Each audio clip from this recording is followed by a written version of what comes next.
Good evening, folks.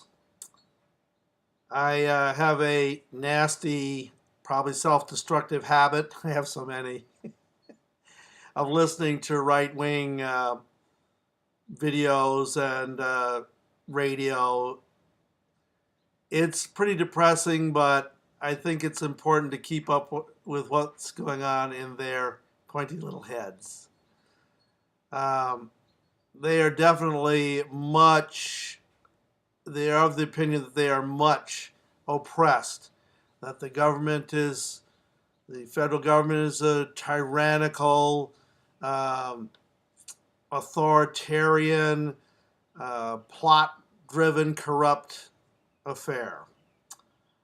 Um, some of them will tell you that we need to march, get our guns and march on Washington and arrest the president and all his cabinet and have some big dramatic revolution sort of thing going on. It just seems like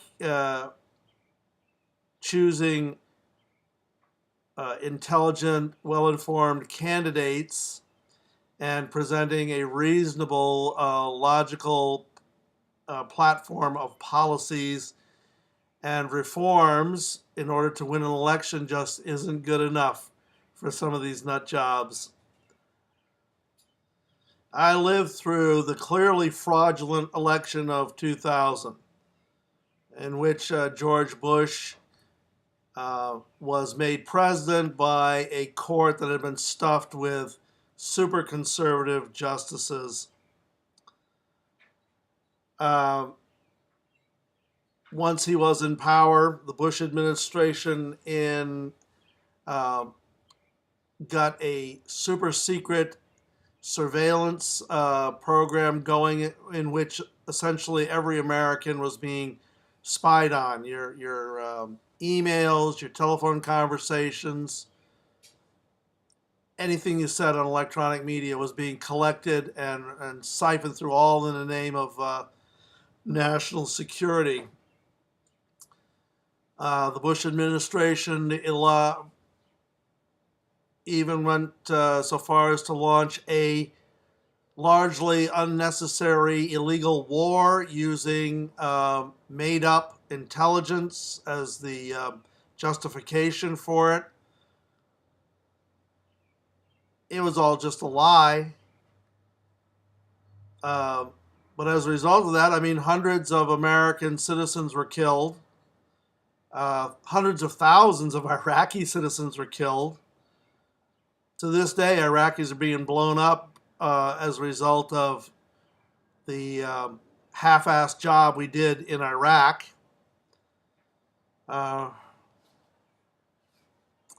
I don't know. It just seems to me that if there ever was a time that we needed a revolution, armed resistance to topple a government that was completely out of control and illegal to begin with, it was then. Unfortunately, the left in general they're very anti-violence. They're in love with the ghost of Gandhi and Martin Luther King. They think that if you just you know protest and lay down in front of the police cars, they won't drive right over you. That somehow that's going to get your point across. I'll tell you, I'm a gun owner, but if amongst my friends I was to suggest to them that they perhaps go out and buy a firearm and learn how to use it, uh, I would be run right out of. I'd be thrown right out of the house. The extreme right, on the other hand, has absolutely no qualms about threatening violence. Um, they're armed to the teeth. They're always banging on on their, carrying around their Constitution, little Constitution in their back pocket, banging on their Second Amendment. You've had public figures in the right wing, Sarah Palin, going on about Second Amendment solutions, which is just a code phrase for armed rebellion against the state. And then they take offense when somebody calls them a domestic terrorist organizations. Jeez. Well, we survived the dark days of the Bush administration in the fullness of time. Uh, we got a Democratic administration and a fairly straightforward legal election. Barack Obama became president of the United States.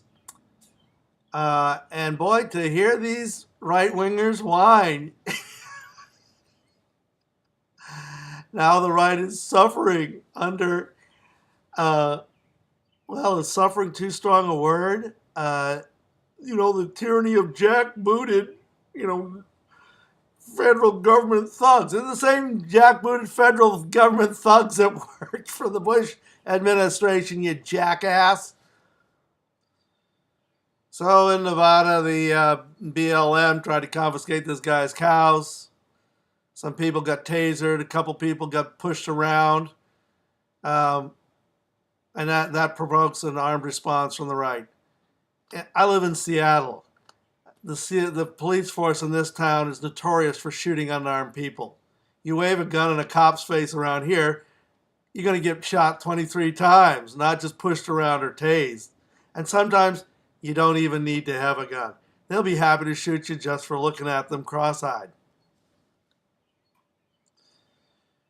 It's a shame that 4 diplomats got killed in a riot in Benghazi, but really, in the big scheme of things, what does it matter? We've sacrificed hundreds of American young men and women in Iraq and in Afghanistan. Hundreds more simply commit suicide because of their service in these poorly defined, half-ass run wars. And in the end, Iraq and Afghanistan will go right back to being the way they were before. We haven't accomplished anything. 4 more people dying in Benghazi. It's just another casualty figure.